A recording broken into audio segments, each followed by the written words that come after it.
देशभरामध्ये एकीकडे petrol, diesel आणि gas सिलेंडरसाठी रांगा लागलेल्या असताना भंडारा जिल्ह्याच्या लाखनी तालुक्यातील परसोडी हे गाव मात्र अगदी निर्धास्त. ना गॅस संपल्याची चिंता ना सिलेंडर मिळवण्यासाठी रांगेत लागण्याची गरज. याला कारण म्हणजे या गावात गोबर गॅस, बायोगॅसचा वापर गावकरी करतात, तर पारंपरिक ऊर्जा वापरात स्वयंपूर्ण झालेल्या या गावानं यातून आदर्श उदाहरण घातलं.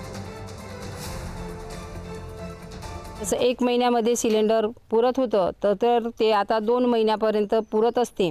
अशा प्रकारे लोकांची गरज दूर झालेली आहे आणि त्यांच्यामधून त्यांची जी आर्थिक परिस्थिती आहे त्याच्यामध्ये पण सुद्धा बचाव झालेला आहे. लोकांची परिस्थिती 1 महिन्यामध्ये जसं सिलेंडरचा खर्च येत होतं तो 2 महिन्यावर गेल्यामुळे त्यांच्या आर्थिक परिस्थितीमध्ये दुरुस्ती झालेली आहे. आमच्या इथं गोबर गॅस लागले आहे. 2022 पासून आमच्या इथं पूर्ण स्वयंपाक होत आहे.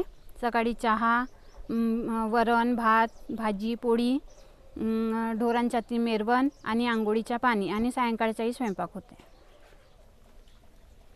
आमचा सिलेंडर आता संपलेला आहे आणि 1 महिना झाला तर आम्ही सिलेंडर यूज करत नाही. आम्ही गोबर गॅसचाच यूज करतो. आम्हाला महिन्याचा म्हणजे एकच लागत होता, आता तोही नाही लागत. बायोगॅस लागल्यामुळे पूर्ण भंडारा जिल्ह्यामध्ये बायोगॅस लागल्यामुळे जो लाभार्थ्यांना म्हणजे जो सिलेंडरवर खर्च करावा लागत होता त्यांच्या सिलेंडरचा खर्च पूर्ण आटोक्यात आला आहे व काही लोकांनी जनावरं पाळल्यामुळे पूर्ण स्वयंपाक होत असल्यामुळे सिलेंडर काढून फेकले आहे व ओन्ली गोबर गॅसवरच संपूर्ण स्वयंपाक करत आहेत. त्यामुळे लोकांच्या आर्थिक बचत पण झाली आहे.